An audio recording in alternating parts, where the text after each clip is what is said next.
Once he reached the pinnacle of fame and fortune, he realized it was all a lie. Hollywood sold Jim Carrey the dream. You're gonna be a big star. This next opportunity is going to be your breakout moment. He became addicted to this and spent half of his life failing to develop a successful career. He was desperate for the acceptance and approval of others who were willing to discard him whenever they pleased. Yet through the power of divine intervention or just pure talent, he finally made it. He made classic films in multiple genres, generating billions of dollars and inspiring people all over the world, and yet he felt empty, alone, lacking purpose and identity. And once the Hollywood facade veered its ugly head, Carrey did not run away. Instead, he used his platform to expose the soulless, evil industry that's praised by innocent people who don't understand they are being fooled. Jim, you got really dressed up for the occasion. You look good. I didn't get dressed up. Who did? There is no me. There's no you. No. We're not here. This is a dream. It's just things happening. And there are clusters of tetrahedrons moving around together. Okay. Yeah. So what's happening in our world right now? It's not our world. None That's of this the is key. real? Nope. So you're just passing We don't through. matter.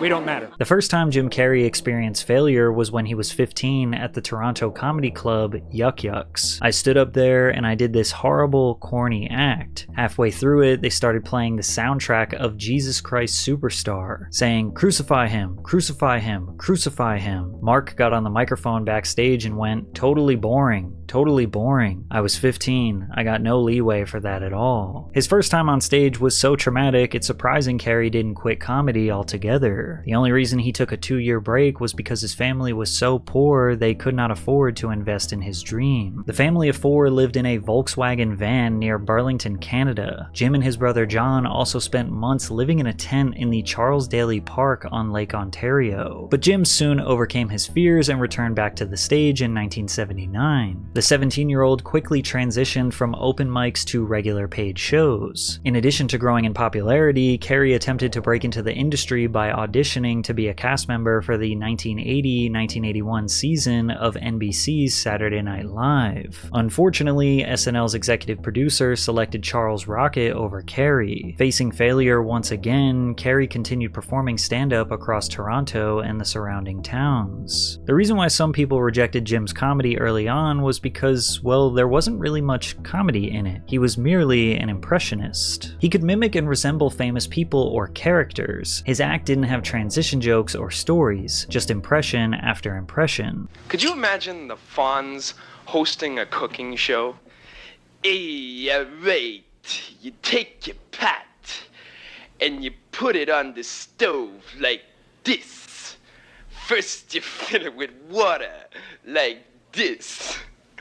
Alright, you follow me so far? Luckily for Jim, there was someone very powerful out there who did believe in him. Writer for the Toronto Star, Bruce Blackadar, raved about Carrey, calling him a genuine star coming to life. Carrey receiving significant mainstream media coverage for the first time ignited the much-needed momentum in his career. The review increased demand for his impressionist stand-up act throughout the country. In April of 1981, he appeared in an episode of the television stand-up show An Evening at the Improv. That summer, he landed his first acting role in Introducing Janet, a made-for-TV movie that premiered in September 1981 on the CBC and drew more than 1 million viewers for its first airing in Canada. As he continued to perform in comedy clubs nationwide, comedian Rodney Dangerfield took notice and signed him to open his tour. By December of 1981, Carrey was a well-known comic in Canada. I mean, I don't think everyone has that mobility, that flexibility. I mean, have you ever thought about that? Not, well, I guess it's because I'm tremendously vain and I stand in the mirror a lot. What about Sylvester Stallone? Hey, yo, I do.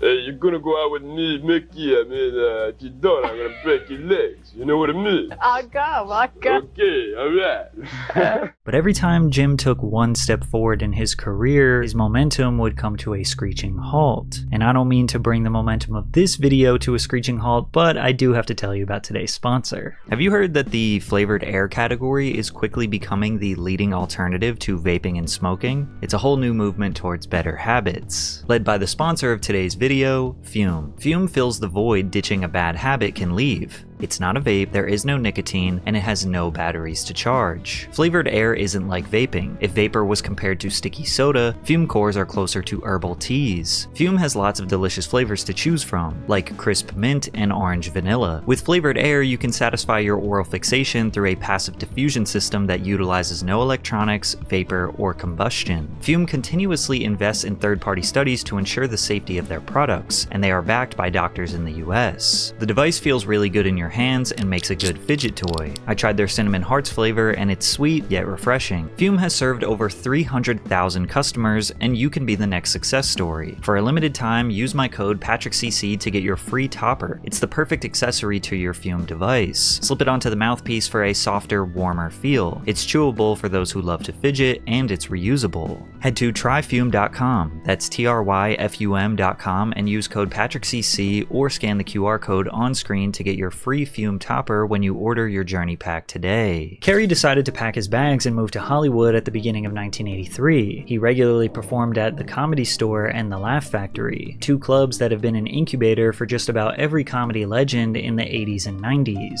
Additionally, performing on The Tonight Show was a major milestone for a comedian's career, and it was a dream of Jim's. By the spring of 1983, he was invited to perform a stand-up set on the highly rated Late Night Show. This surely would have been the perfect recipe for Jim's career to skyrocket. However, following a lackluster club set at the Improv, the showrunners at Tonight revoked their invitation. I had kind of a lukewarm night, and then I heard the news that I had lost The Tonight Show. It could have been the end of me, but my brain has always had this fail-safe space that goes, I don't know how, but it's gonna happen a different way. Accepting failure again, Carrey returned home in April 1983 to rejuvenate and perform stand-up in a familiar environment. While in Toronto, CTV's flagship news magazine, Program W5, did a feature on Carrey that aired nationally in Canada. Were you just born with this plastic face? I guess. Always hamming it up, you know? It just sort of came natural. I didn't know until like a year ago that that was different than everybody else, that my face was so weird. I realized that that's what my special thing is, I guess, is that I'm weird, is that I'm rubber. One thing about Canada is they always held it down for Jim. They seemed to understand his greatness before the rest of the world did. This hometown motivation is just what he needed to keep his dreams alive, so yet again, he went back to Hollywood. Within a few months, Jim successfully landed the main role for a sitcom called The Duck Factory. Becoming the lead role in a sitcom was a massive opportunity that was seemingly reserved for A-list comedians in the 80s. It became a little more normalized in the 90s for new talent to get their own show. This means that Carrey was ahead of the curve, sitting on a potential gold mine. To promote the series, Carrey was set to appear on The Tonight Show starring Johnny Carson, which aired on the same network as The Duck Factory. During his appearance, the 21-year-old went through most of his popular impressions. Jack Nicholson. Clint Eastwood.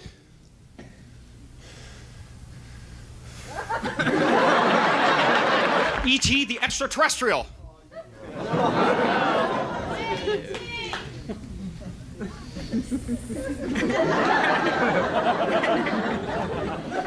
Unfortunately, The Duck Factory was cancelled after just one season. However, there were two major reasons that led to the show's demise. Firstly, the episodes were aired out of order, making it impossible for anyone to follow the plot. Secondly, Jim played the role of the straight man, which is basically the guy who sets up the joke so the funny guy can deliver the punchline. Roland, you want to take a look at this? Marty's script? Pass. It's really not as bad as you'd think. I've heard the same thing said about raw fish, but I wouldn't want to try that either. Although Carrey was the main character, they seemingly didn't play to his strengths. He never got the funny lines, and therefore the audience didn't really build a relationship with him. But still, Jim knew there was something around the corner from him. He finally got a taste of that Hollywood dream, and he could not subside.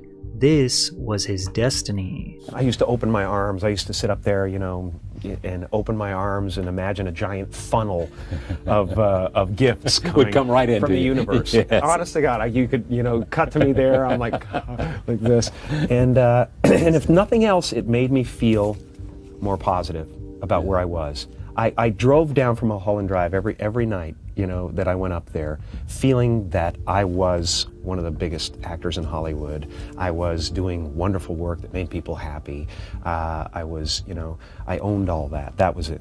You know, I guess, you know, what I own, when you think about it, is my faith. He decided to audition for Saturday Night Live again, this time ahead of the show's 1985-86 season, during which returning executive producer Lorne Michaels sought to hire an all-new cast. 5 years after his previous SNL audition, 23-year-old Jim Carrey was rejected again. He never even got the opportunity to audition his material in front of Lorne Michaels because the producers and senior writers just assumed he wouldn't like it. But unlike his previous SNL rejection, Carrey was starting to establish a career for himself, and he did have something to fall back on. Once Bitten was a film released months after his SNL audition. However, it drowned in negative reviews while underperforming at the box office. After returning to the comedy club circuit with Impressions, Carrey made his third attempt at landing a spot on SNL in the fall of 1986. Unfortunately, he was rejected for the third and final time. The reason he tried so hard to land SNL is because it would have given him that legitimacy he needed as a comedian. Not to mention, he would have also perfectly fit into their sketch comedy format. But many people didn't think Jim Carrey was that funny. Some didn't even consider him a comedian because, well, he didn't really tell jokes. Combine that with the fact that his movies and TV roles were failing, and maybe that was an indication that he just wasn't going to be the Hollywood star that he and the people of Canada thought he would be. Or maybe it's because he wasn't being promoted in the right way or cast in the right roles. Perhaps Jim Carrey just didn't fit the mold that a comedian or actor in the 80s was supposed to be. But I never make it in the normal ways. It's always the side window or the basement window or something like that. Same was, you know, it's been true all the way along. Was it a tremendous defeat for you when you go and audition for Saturday Night Live? Because you were on it. Listen, no, you did Impressions. I have a psychotic belief system that goes, you know, something magical is going to happen. I don't know how it's going to happen, but if there's no way in, a new way will be created, kind of thing. Most people would have given up, but Jim had invested so much into this life. He knew if he just stayed the course, something good would come. And surely, by divine intervention, luck, or just genuinely working on his craft, Jim Carrey made one connection that changed his career. Jim secured a role in the 1988 comedy film Earth Girls Are Easy, which is about a Southern California girl who befriends 3 furry aliens after their spaceship lands in her swimming pool. Actor and comedian Damon Wayans played an ancillary role in the film and was extremely impressed with Carrey's comedic talents. They became friends. Damon told his brother Keenan about Jim while he was developing the soon-to-be groundbreaking American sketch comedy television show In Living Color. And Damon was like, yo, Keenan. Damon was Keenan's right-hand man. Okay. That's his lieutenant on Living Color. Okay. That was his right-hand man. Okay. So he's like, you gotta trust me, this white boy is funny. He's like silly putty. He twists himself up. He could suck his own if he tried. This white boy crazy. And Keenan was like, okay, let me see him. At a time when most sketch comedy shows were dominated by white performers, In Living Color stood out by centering Black and Latino talent, using humor to tackle issues like race, inequality, and stereotypes head-on. The show broke barriers by featuring skits that blended sharp social commentary with slapstick and absurd humor, often mocking political figures, celebrities, and cultural trends in ways that were both provocative and hilarious. Carrey was a key member on In Living Color, where he became known for his wild physical comedy and over-the-top character portrayals. As one of the few white cast members, he stood out for his high-energy performances and fearless commitment to outlandish roles, which showcased his talent for slapstick and exaggerated facial expressions. Wow, a real fireman! That's right, princess. Say, I sure have a beautiful family here. Why, thank you, Fire Marshal Bill. Now, how can we help you? Well, it's National Fire Safety Week. I've been going door to door looking for fire hazards. Mind if I give your place a little inspection? Carrey's role on In Living Color is exactly what he needed to prove to Hollywood that he could be a star. From there, he secured a lead role in a major Hollywood production, Ace Ventura: Pet Detective, which grossed $107 million worldwide. He finally did it. All his hard work paid off. He finally proved himself to Hollywood. And unlike all of his previous success, His momentum was not about to slow down. Jim Carrey was about to take over the 90s and become one of the greatest physical comedian actors in entertainment history. Warner immediately paid him $5 million to reprise his role as Ace Ventura. While filming The Mask, New Line Cinema offered Carrey $7 million to make a sequel and paid him $7 million to appear in Dumb and Dumber. At the time, it may have seemed unwise to offer Carrey such a large amount of money for a new talent. However, any skepticism regarding Carrey's ability to fill movie theater seats was laid to rest following the 1994 release of The Mask, a comedy film that follows Stanley Ipkiss, a mild-mannered, unlucky-in-love bank clerk who discovers a magical mask that transforms him into a superhuman trickster with cartoonish abilities. The mask amplifies Stanley's hidden desire and confidence, turning him into a green-faced, wild, and unstoppable character with exaggerated powers reminiscent of classic animated characters. The Mask was a critical and commercial success, grossing over $350 million worldwide. 5 months after The Mask, New Line Cinema released Dumb and Dumber, the buddy comedy film Carrey starred in alongside Jeff Daniels. Nicolas Cage was set to be Carrey's co-star, but his team could not negotiate a $2 million increase fee. The company was reluctant to hire Daniels due to his limited comedic experience, but the writers and Carrey vocalized their support for him. New Line Cinema offered a low salary of just $50,000, hoping that Daniels would turn it down, but he accepted. Meanwhile, his co-star Jim Carrey was paid $7 million. I can't feel my fingers anymore. I lie, they're numb. Ooh, maybe you should wear these extra gloves. My hands are starting to get sweaty. The film was another commercial home run for Jim, grossing over $247 million worldwide against a budget of just $17 million. The stupid humor and quotable lines, driven by the outrageous antics of its lead characters, produced a classic. The following year, Carrey appeared as the Riddler in the 1995 superhero film Batman Forever. True to Jim's signature comedic style, his version of the Riddler was manic, flamboyant, and full of over-the-top antics, which contrasted with the darker, more subdued villains typically seen in the Batman universe. He brought a vibrant, almost cartoonish quality to the character. While some critics felt his performance leaned too much into comedy, others appreciated the unpredictable and zany energy he brought to the role. Carrey's contribution helped the film gross over $336 million worldwide, becoming the 6th highest grossing film of 1995. Carrey was undoubtedly one of the biggest draws in Hollywood throughout the 90s, and became the first actor to be paid $20 million for a role, and that was to star in the dark comedy The Cable Guy. He was among the top ranks of A-listers, alongside Arnold Schwarzenegger, Harrison Ford, and Sylvester Stallone. You were the first one to get a $20 million movie, right? That's what they say. I mean, you had to feel good. You know, the weirdest thing is that I have never worried about money. Never. Ever. And so I it's never no, been maybe your it's driving because force? I went there and I lived that way and realized that, we lived on the road in a van for a while after we were in the worst jobs of our lives, and we were making money, and we decided to quit because we were turning into monsters. We lived in a van and we're happier than we had ever been. And I guess that taught me that to trust the universe. Carrey's historic payday became a frequent talking point whenever the actor was mentioned. In June of 1995, Variety wrote the headline, "H. Wood finds $20 million tab for Carrey playing scary." And Entertainment Weekly wrote, "You'd be smiling too if you just got paid $20 million.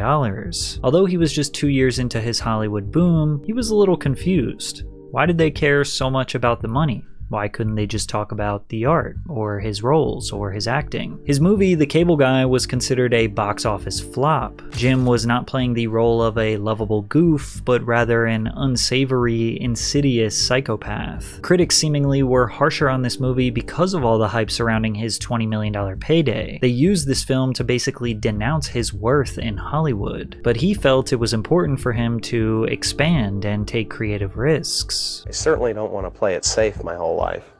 I don't want to. I think the danger is that you start patronizing your audience. You start to try to see, okay, well, this worked, so I better stick with this. And then no growth happens at all. And whether something is a success or not, you have to take the chance of losing a few people. because you do gain others. Carrey went back to his stereotypical silly self in the 1997 comedy Liar Liar. The story centers around a lawyer's strained relationship with his young son, who, disappointed by his father's broken promises, makes a birthday wish that his dad cannot tell a lie for 24 hours. What's up, Fletcher? Your cholesterol! Fatty! Dead man walking! Liar Liar was a huge critical and commercial success, but Jim remained firm that he was not going to just do comedy roles because it was the safe route for him, and it was because of these creative risks that he made his best film to date, The Truman Show. Without the Ace Ventura, I wouldn't be doing it, you know? Without that, I wouldn't be doing it, because Peter Weir looked at that and he went, here's someone who wants to take chances, who's willing to risk it all, basically. But a lot of people who love you as Ace and Fire Marshal Bill and all these, The Mask and all of that, have a hard time sometimes understanding why you feel compelled to take these chances. I'm not compelled, I just have the opportunity. I'm given the opportunity, so I have to. You know, I'm a person who's interested in human behavior and always have been, and I have more colors than just the ones I've shown so far, and I don't negate them in any way, and I want to go back and do fun, crazy, wild stuff, and that's great. It serves a purpose. It makes people forget about their problems. The Truman Show is a psychological comedy that revolves around the concepts of control, free will, and the blurred boundaries between reality and illusion. Truman Burbank is an ordinary man who slowly realizes that his entire life has been staged as a part of a massive reality television show. Unbeknownst to him, Truman has been the star of the show since birth, living in a constructed town called Sea Haven, where everyone around him are actors. The film's opening arc establishes how Truman's reality is fabricated by a media corporation, governed by a single writer. Everything from his childhood fears to his day-to-day interactions is carefully manufactured by the people behind the central show's production. Time and time again, even the actors around Truman force unsubtle product placements into his narrative, further enhancing the artificial nature of Truman's reality. You can't stand me. That's not true.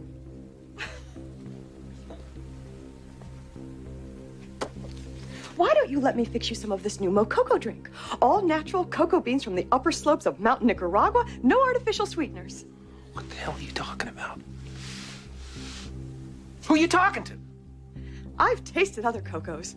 This is the best. Much like Truman, Carrey and his Hollywood peers can become puppets to the entertainment industry due to the influence of powerful studios, agents, producers, and executives who prioritize profits over artistic expression. These industry forces often dictate the types of roles these actors take on and the way they are marketed to the public. Actors may be pressured to conform to certain stereotypes or be typecast into specific roles that fit commercial trends, limiting their creative freedom. Their image, both on-screen and off-screen, is often extremely managed, with actors sometimes required to maintain certain looks, personas, or behaviors to align with a brand or studio's vision. This environment can strip actors of their autonomy, turning them into commodities within a system rather than an individual. The Truman Show had a profound impact on Carrey because he realized that his real life was actually very similar to Truman's. Oh, not necessarily, but what I want doesn't stem from show business generally. I mean, I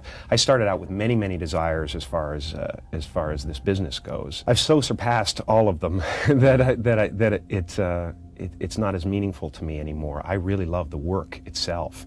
I've examined myself on several occasions. Why am I really doing this? Am I doing this because I want to be famous? And I think there was an element to that when I started out. Sure. I think I wasn't necessarily seen as much or as intently as I wanted to be when I was a kid. I had a job, at least in my own mind, and that was to make my mother feel better.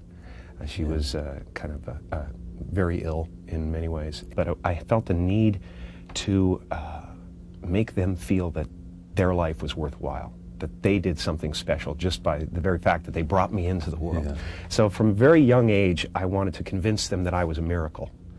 And then I wanted to convince the world that I was a miracle.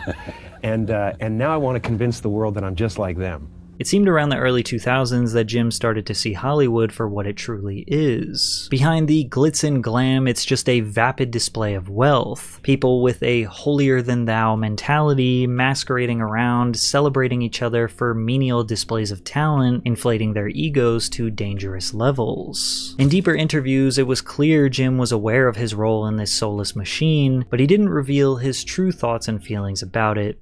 Yet. The Truman Show was a critical success, grossing over $264 million worldwide. It also marked a significant shift for Jim. As he demonstrated his range and depth as an actor, he even earned a Golden Globe for Best Actor in a Motion Picture Drama. No, thank you very much, Hollywood Foreign Press. I will really love this. I'll enjoy it so much, right down to the chewy chocolate center. Unfortunately, what should have been the start of a string of experimental projects for Carrey never occurred, as the comedian retreated back to his comfort zone. Entering the 2000s, Carrey continued appearing in comedy blockbusters like Me, Myself, and Irene, How the Grinch Stole Christmas, and Bruce Almighty. He even reintroduced himself to a new generation of children through films like Lemony Snicket's A Series of Unfortunate Events and A Christmas Carol, as well as the animated film Horton Hears a Who. These films combined made well over $1 billion at the worldwide box office. But even in the middle of his success, Jim struggled with depression, questioning what his purpose was in all of this. I was on Prozac for a long time. Yep, I was on Prozac for a long time, and I'm not sure. It may have helped me out of a jam for a little bit. I had to get off at a certain point, because I realized that, everything's just okay. No peaks and valleys. There are peaks, there are valleys, but they're all kind of carved and smoothed out, and it feels like a low level of despair you live in, where you're not getting any answers, but you're living okay, and you can smile at the office, but it's a low level of despair. And you don't take any of them, or you don't take anything now? Nothing. I don't take anything. I rarely drink coffee. I'm very serious about no alcohol, no drugs. Life is too beautiful. So where I hang out with Buddha and Krishna and, all those guys. Are you a Jesus. Buddhist? I'm a Buddhist, I'm a Muslim, I'm a Christian, I'm whatever you want me to be. It all comes down to the same thing. You're in a loving place or you're in an unloving place. If you're with me right now, we cannot be unhappy. It's not possible. After winning multiple awards, generating hundreds of millions of dollars, and being considered a living legend in the entertainment industry, in 2009, Jim seemingly had an awakening through the readings of Eckhart Tolle, a spiritual teacher and self-help author. I woke up and I understood suddenly. Thought is responsible for, if not all, most of the suffering we experience. And then I suddenly felt like I was looking at these thoughts from another perspective. And I wondered, who is it that's aware that I'm thinking? I was thrown into this expansive, amazing feeling of freedom from myself, from my problems. I saw that I was bigger than what I do. I was bigger than my body. I was everything and everyone. Ever since that day, I've been trying to get back there. Jim also gave a profound speech to the graduating class of Maharishi University of Management. When I was about 28, after a decade as a professional comedian, I realized one night in LA that the purpose of my life had always been to free people from concern, just like my dad. And when I realized this, I dubbed my new devotion the Church of Freedom from Concern. And I dedicated myself to that ministry. What's yours? How will you serve the world? What do they need that your talent can provide? That's all you have to figure out. As someone who's done what you're about to go and do, I can tell you from experience, the effect you have on others is the most valuable currency there is. Everything you gain in life will rot and fall apart, and all that will be left of you is what was in your heart. My choosing to free people from concern got me to the top of a mountain. Look where I am. Look what I get to do. I did something that made people present their best selves to me wherever I go. I am at the top of the mountain, and I was, and the only one I hadn't freed was myself, and that's when my search for identity deepened. I wondered who I'd be without my fame. Who would I be if I said things that people didn't want to hear? That peace that we're after lies somewhere beyond personality, beyond the perception of others, beyond invention and disguise, even beyond effort itself. To find real peace, you have to let the armor go. Your need for acceptance can make you invisible in this world. Don't let anything stand in the way of the light that shines through this form. Risk being seen in all of your glory. Carrey's career took a significant nosedive during the 2010s, with his only notable role being Thomas Popper Jr. in Mr. Popper's Penguins, and the reprisal of his role as Lloyd in Dumb and Dumber 2, which was significantly less successful than its predecessor, both critically and commercially. But while promoting Dumb and Dumber 2, he had a strange appearance on Jimmy Kimmel Live. Is that a gang sign? Have you, Oh, like you don't know what it is. You don't know what that is. I have no idea. You don't know. Jimmy Fallon doesn't know. David Letterman doesn't know. We don't know. All the comics and show business don't know what this is. I'm here tonight to blow the lid off it, to be the whistleblower. I'm sick and tired of the secrets and the lies. It is the secret symbol of the Illuminati, and you're a part of it, and it is the all-mocking tongue. For years now, talk show hosts, people on television, people in sitcoms have been hired by the government to throw you off the track, to distract you, to make you laugh and stuff like that, make you happy and docile so you don't know what's really going on. You know, when they get out there in the woods in a circle naked and they decide these things, you know what they're trying to do? Who? This thing is buzzing. Hold on. They're trying to turn us into, consumer drones of some sort. Hold on, I just got to get this. Yeah, listen, I'm in the middle of blowing the lid off some...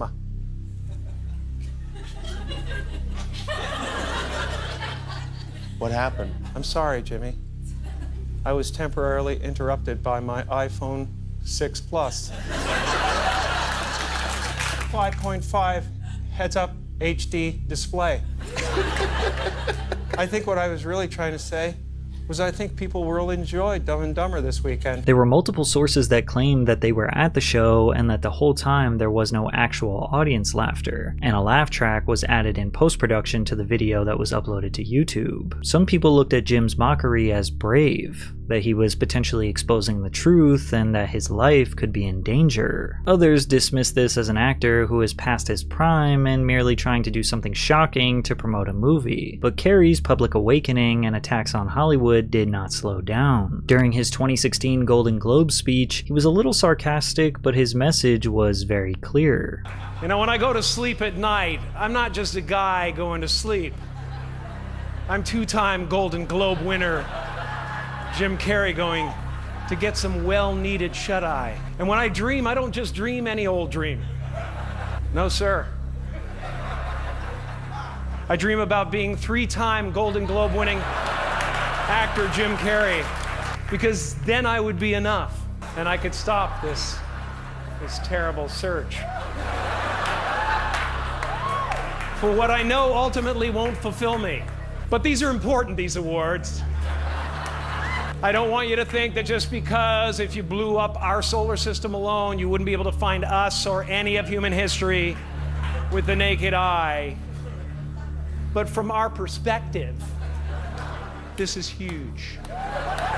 Coincidentally, at the same time Jim was outwardly speaking about his spiritual awakening and calling out the horrors of Hollywood, he was also in the middle of some pretty dark times, with shocking allegations against him that he could have prevented and allegedly caused the death of his then girlfriend, Katrina White. Carrey had been periodically dating Irish-born makeup artist Katrina White since 2012. In 2013, White married Mark Burton, but continued occasionally seeing Carrey until her untimely death on September 28, 2015. The Los Angeles County Coroner's Office later ruled White took her own life by overdosing on prescription drugs, including Ambien, propranolol, and Percocet. Katrina often posted on her Instagram subtle hints that she was constantly working on her mental health, posting motivational, spiritual quotes, or self-help messages. She was also a few months into her journey studying Scientology, which, as we learned in my Tom Cruise video, typically begins with someone paying for auditing sessions, which is their version of therapy. On September 19th, 2016, Burton filed a wrongful death lawsuit against Carrey, claiming that he illegally obtained and supplied White with the powerful painkillers that killed her. The lawsuit alleged that Carrey had surveillance cameras on the home where White stayed. Before she was discovered, Carrey's assistant checked the camera and noticed White had not moved from the home for more than 24 hours. After learning of this fact, neither Carrey nor his assistant alerted authorities. The drugs found in White's body all came from 3 pill bottles found near her body bearing the name Arthur King. The suit said that Carrey got the drugs from a doctor who conspired with Carrey to illegally prescribe them to him under the false name of Arthur King. Burton's suit claimed that Carrey also sent a bogus text message to White on September 27th when she was already dead in an attempt to straighten out his story. According to the suit, Carrey's offer to pay for White's funeral in Ireland was merely an effort to paint him as a grieving good guy, as opposed to someone closely involved in her death. But Burton's suit also claimed that Carrey never actually paid for any of the funeral expenses. In response to the lawsuit, Carrey stated, "What a terrible shame. It would be easy for me to get in a back room with this man's lawyer and make this go away. But there are some moments in life when you have to stand up and defend your honor against the evil in this world." The following month, on October 11th, 2016, Katrina White's mother, Bridget Sweetman, sued Carrey for wrongful death and sought damages for violation of the Drug Dealer Liability Act. In court documents obtained by Us Weekly, Sweetman accused Carrey of giving her daughter prescription drugs as well as sexually transmitted diseases and being verbally abusive. Carrey's abuse included, but was not limited to, Carrey giving Miss White 3 STDs without warning her, lying to her about it, dumping her out of concern for saving his own carefully crafted public image, calling her a whore and shaming her, and then using his high-priced Hollywood lawyers and fixers to intimidate and threaten her in an effort to silence her. Attorneys representing White's family released a 2013 iPad note allegedly sent from White to Carrey, which in part read, "This is what I want. You gave me HSV and HPV. I want you to apologize for it because you care enough to. I want you to understand that however little a thing seems to you, it ruins a girl's life. Before you, I might not have had very much, but I had respect. I was a happy person. I loved life. I was confident and I felt good in my own skin and was proud of most decisions I made. I met you, you introduced me to cocaine, prostitutes, mental abuse, and disease." However, what I found interesting was that there was another note that looks handwritten that was being spread around. Yet the article was quoting a different note. Like they were displaying this handwritten note as the evidence and saying that this was the iPad note, but then there was a separate iPad note that they were directly quoting, and the two notes are written very similarly, and they contain basically all the same subject matter, but they're not the same. So how could you write an article that says, "In the letter she says blah blah blah," and then display the letter as your evidence where it does not say what you just said it says? Soon after Sweetman filed the lawsuit, the Daily Mail reported that a Mr. Jose Lopez, believed to be an alias used by Carrey, filed an STD test. The test showed Lopez's birth date listed as January 17th, 1962, the same as Carrey, and also showed positive results for both types of herpes, chlamydia, and hepatitis A. The results of Lopez's tests were submitted as evidence by Sweetman's lawyer, Michael Avenatti, who also issued a declaration. Carrey then proceeded to have unprotected sex with Miss White with full knowledge that he was STD positive, including on February 12, 2013, 2 days before Valentine's Day and within weeks after learning the test results. It's interesting that in these lawsuits, they claim 2 different times that Carrey used fake names, one to obtain drugs and one to obtain an STD test. But how do they know this? What evidence did they provide to prove this? These are some major accusations and not enough evidence to back it up. And because of that, the wrongful death lawsuit against Carrey had been dismissed in February of 2018. There seemingly was a settlement outside of court. Without a trial, we won't really know what happened. But blaming someone else's death, especially in the way that it happened, on someone else is definitely a complicated situation. Typically, those types of deaths are not caused by just one thing, but rather a potential lifetime of issues that unfortunately we just don't seem to know how to solve. But by this point, Jim Jim had experienced all of the glory and wrath Hollywood can offer. They love you, then criticize you, then put you in a box and determine who you are. They might even accuse you of committing horrible crimes. But the trade-off is that they give you millions, if not hundreds of millions of dollars. And it was abundantly clear in 2017 that Jim was fed up with the Hollywood game. Notably in his New York Fashion Week red carpet interview, where he made a bunch of existential philosophical pronouncements. No, I'm doing just fine. I just, there's no meaning to any of this. So I wanted to find the most meaningless thing that I could come to and join, and here I am. They're celebrating. You got to admit it's completely meaningless. Well, they say they're celebrating icons inside. Celebrating icons, boy, that is just the absolute lowest aiming, possibility that we could come up with. I don't believe in icons. I don't believe in personalities. I believe that peace lies beyond personality, beyond invention and disguise, beyond the red S that you wear on your chest that makes bullets bounce off. I believe that it's deeper than that. I believe we're a field of energy dancing for itself. Jim, you got really dressed up for the occasion. You look good. No, I didn't. Was that an accident? I didn't get dressed up. Who did? There is no me. There's no you. No. We're not here. This is a dream? It's just things happening. And there are clusters of tetrahedrons moving around together. Okay. Yes. So what's happening in our world right now? Because there is a lot of news that actually is relevant that's not that Here's uplifting. The thing. It's not our world. None of this is real? Nope.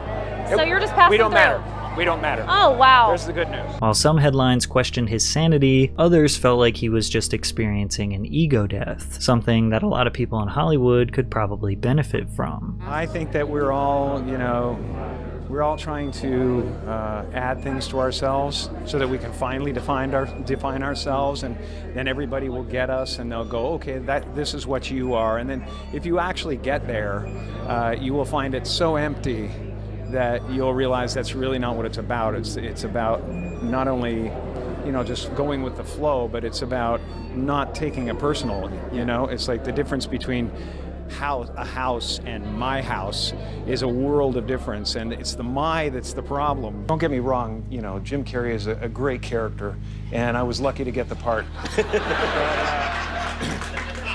But I don't think of that as me anymore. I don't exist. So they're all characters that I've played, including Jim Carrey, including Joel Barish, including any of those things. They're all characters. Jim Carrey was a less intentional character, right?